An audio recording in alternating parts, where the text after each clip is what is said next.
காலத்துக்கு தகுந்தது மாதிரி சொல்றவர். அனுமான் முதல்ல வந்து ராமரை பார்த்து பேசுறாரு.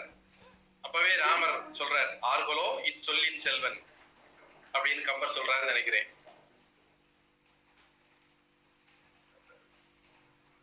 வால்மீகியில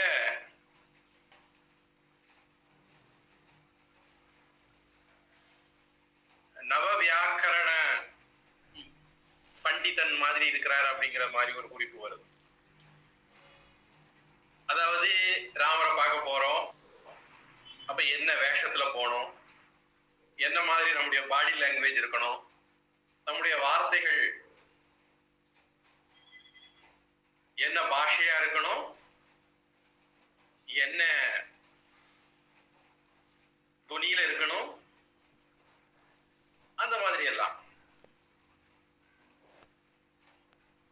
இப்படி அனுமான் போய் ராமர்கிட்ட பேசினார் அப்படின்னு வரும். அதே மாதிரி சீதை கிட்ட போய் அதே மாதிரி பேசுறாரு.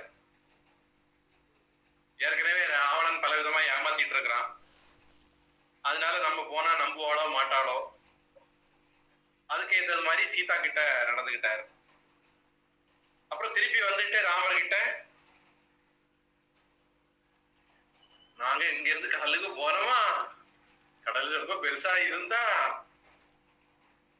அதாவது எங்களுக்கு கொடுக்கப்பட்ட மாசம் வரைக்கும் நாங்க எங்க எங்க சுத்தினோம், எவ்வளவு கஷ்டப்பட்டோம், இப்படி எல்லாம் கதை சொல்லாம